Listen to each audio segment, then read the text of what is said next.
The cursor blinks. It is a steady, rhythmic pulse of white light against a charcoal background. The apartment is quiet except for the hum of the refrigerator and the occasional rattle of the radiator. Outside, the streetlights reflect off the wet pavement, casting a jaundiced yellow glow across the desk. There is a half-eaten green apple on a white ceramic plate. The flesh of the apple has turned a bruised, rusty brown where it was bitten. A single silver spoon rests in a glass of lukewarm water. The water is clouded with a film of dust. Julian sits in the leather armchair by the window. He is wearing a charcoal wool sweater. His hands are folded in his lap. The knuckles are pale. He does not look at the screen. He looks at the shadow of the fire escape against the brick wall across the alley. The silence is heavy, the kind of silence that suggests something has just stopped breathing.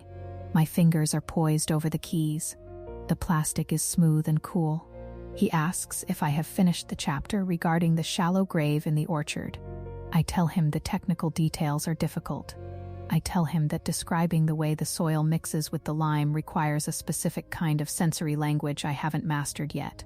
He doesn't move. He says that the beauty of a ghostwriter is their ability to become the ghost. He says he hired me because I have a gift for the tactile. He wants the reader to feel the grit under their fingernails. He wants them to smell the wet earth. He says that if the prose is too clean, the lie becomes obvious. I type the word phosphorus. I type the word decay. Working for Julian Vance was supposed to be the pivot point. 6 months ago, I was editing technical manuals for HVAC systems in a windowless office in Queens. Now, I am in a penthouse with floor-to-ceiling windows and a view of the park. Julian is the kind of man who commands the air in a room. He doesn't raise his voice. He simply waits for the world to lower its volume to match his.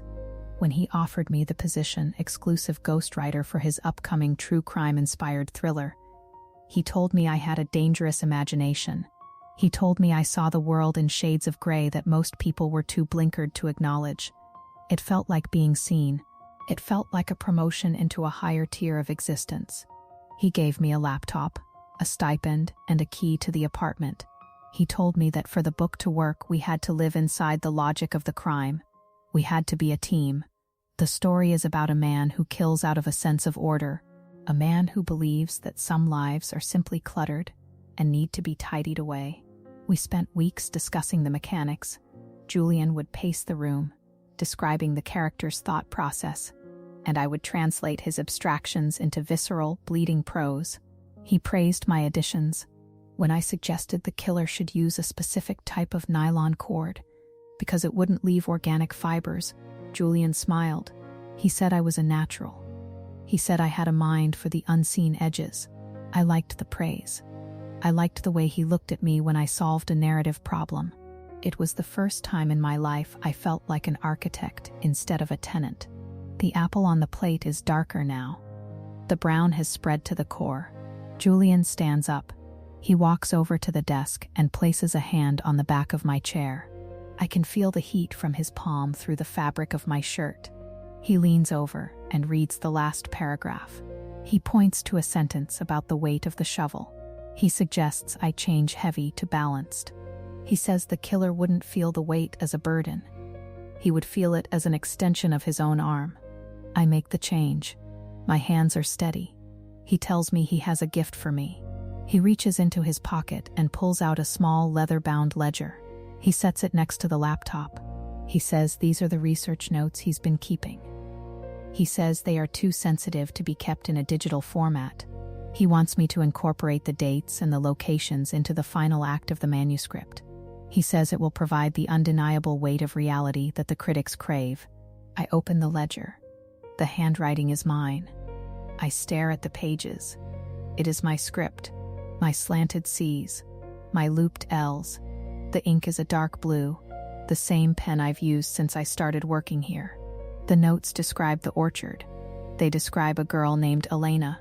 They describe the exact depth of a trench dug on the night of October 14th. I tell him I don't remember writing this. I say it with a small, nervous laugh. I tell him I must have been sleepwalking or working in a trance. Julian doesn't laugh. He looks at me with a soft, patronizing pity. He says that we've had so many late nights. He says the creative process is a fugue state. He reminds me of the wine, the long hours, the way we lost track of where he ended and I began. He tells me that the ledger is the blueprint. He says he was so impressed by my initiative that he decided to let me take the lead on the logistics. He walks to the kitchen and pours a glass of water. He uses the same glass from earlier. He drinks it slowly. I flip through the ledger. It's all there. Map coordinates, receipts for lime and nylon cord, clipped to the pages with silver paper clips. My name is on the receipts. My signature, slightly hurried but unmistakable, sits at the bottom of a credit card slip for a hardware store in a town I've never visited. I feel a coldness start at the base of my spine and move upward. It isn't fear. It is a sudden, sharp clarity. The kind of clarity you get when you realize the person holding the flashlight is the one who dug the hole. I tell him I need to go home. I tell him I'm tired. Julian sets the glass down. He says that the lease on my apartment in Queens expired 3 days ago. He says he took the liberty of having my things moved into the guest suite here. He says he didn't want the commute to interfere with our momentum. He says he's already paid the movers and handled the transition. He tells me I'm all in now. I look at the laptop. The cursor is still blinking. The exit mirage appears as a sudden thought of the police. I think about the phone in my pocket. I think about the elevator. I think about the lobby and the doorman. I can just walk out. I can take the ledger to the precinct. I can tell them that Julian Vance is a psychopath who is trying to frame me for a murder he's clearly committed. I can explain the receipts. I can explain the handwriting. But then I see the email notification on the corner of the screen. It is an encrypted outgoing message sent from my personal account 2 hours ago. It is addressed to an anonymous tip line. The subject line is, "I can't keep his secrets anymore." Attached to the email is a digital copy of the manuscript, the one I just finished. The one where the killer's internal monologue matches the specific idiosyncratic psychological profile I developed during our brainstorming sessions. In the manuscript, the narrator describes the thrill of the collaboration. The narrator describes how she convinced a famous author to lend his name to her crimes so she could see them in print. I realize then that the manuscript isn't a thriller. It's a confession written in the first person. And because I am the ghostwriter, because I am the one who typed every word, the metadata on the file belongs to me. The IP address belongs to this apartment, where I have been living for weeks. The research in the ledger is in my hand. The cost of leaving is the rest of my life. Julian sits back down in the armchair. He looks relaxed. He looks like a man who has successfully finished a long, difficult project. He tells me that the world loves a tragedy. He says that a brilliant young writer losing her mind and turning her fiction into a dark reality is a story that will sell millions of copies. He says he will be the grieving mentor. He will be the one who tried to help me, the one who didn't see the signs until it was too late. He asks me why I'm looking at him like that.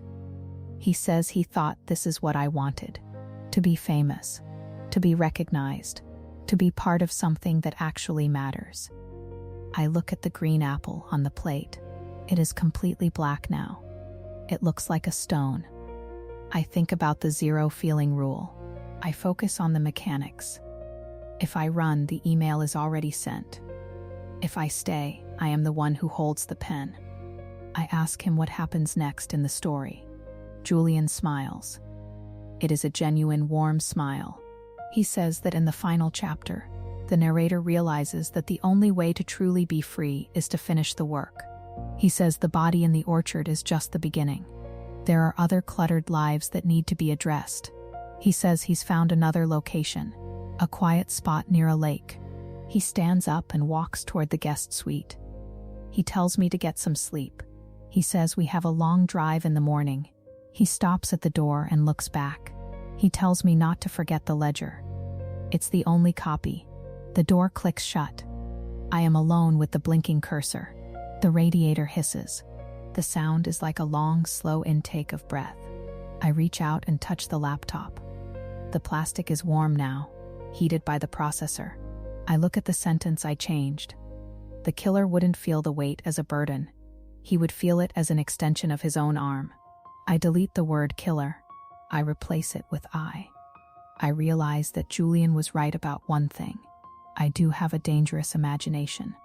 I spent months thinking of ways to hide a body.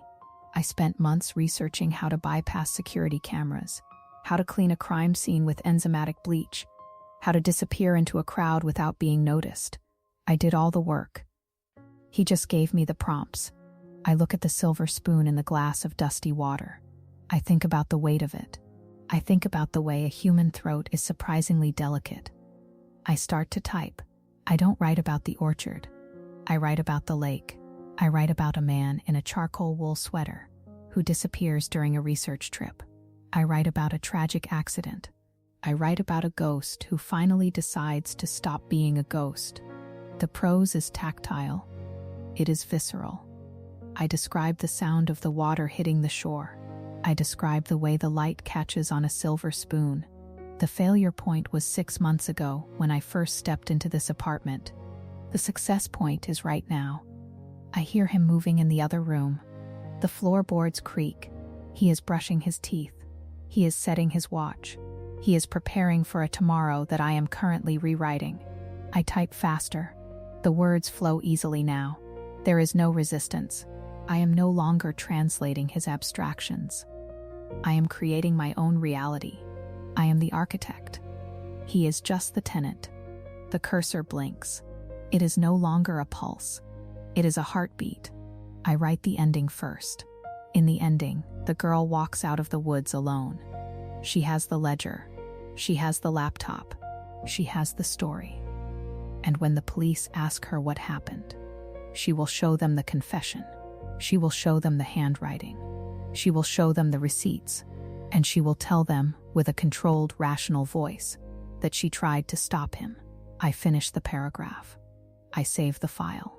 I pick up the brown, shriveled apple and throw it into the trash can. The sound of it hitting the plastic liner is a sharp, final thud. I sit and wait for the sun to come up. The street lights go out, one by one. The gray light of morning begins to fill the room, erasing the shadows. The apartment looks different in the dawn. It looks smaller. It looks like a stage where the play has already ended. Julian opens the door. He is dressed for the drive. He looks at me and asks if I'm ready. I stand up. I pick up the ledger. I feel the weight of it in my hand. It doesn't feel like a burden. It feels like an extension of my arm. I tell him I'm ready. We walk toward the elevator. The hallway is silent. The carpet muffles our footsteps.